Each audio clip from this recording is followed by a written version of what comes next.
Ahoj, volám sa Matúš Bagín, v Generali som od roku 2017, kedy som začínal ešte počas školy ako stážista. Po škole som nastúpil na pozíciu poistného matematika do týmu pricingu, no a posledný zhruba rok a pol tento tým vediem z pozície manažera. Mojou hlavnou náplňou práce je pomocou matematických modelov naceňovať jednotlivé produkty tak, aby dostatočne kryli riziko a zároveň boli konkurencieschopné na trhu. Na práci ma ako matematika najviac baví prepájanie teórie s praxou a hľadanie inovatívnych riešení na často komplexnejšie alebo náročnejšie úlohy. V našom týme je 7 ľudí, pričom sa skladá z poistných matematikov, programátorov a dátových analytikov. Vďaka tomuto mixu vieme pomerne flexibilne obohacovať náš pricing o rôzne technologické inovácie, vyvíjať si interné aplikácie, pracovať s dátami či pokrývať potreby monitoringu a reportingu.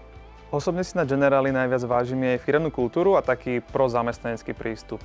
Či už je to široká škála benefitov, hybridný spôsob práce, množstvo teambuildingov alebo skrátka taká príjemná atmosféra na chodbách medzi kolegami. Čo sa týka technológií, ktoré využívame v práci, tak v našom týme sa snažíme čo najviac využívať open source softvery, čo nám dáva veľkú flexibilitu a takúto možnosť ísť dobou.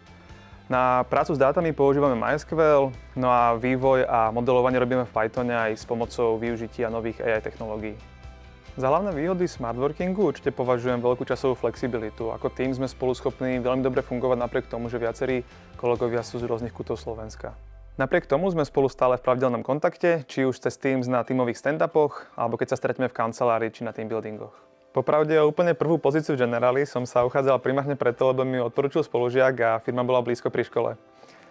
Keby mám ale uviesť dôvod, prečo som sa napriek mnohým iným ponukám počas tých rokov vždy rozhodol v Generali ostať, tak je to určite preto, lebo ju vnímam ako inovatívnu firmu, ktorá stále napreduje ďalej a ja sám mám v nej možnosť rásť či už kariérne alebo zbieraním nových skúseností a zručností.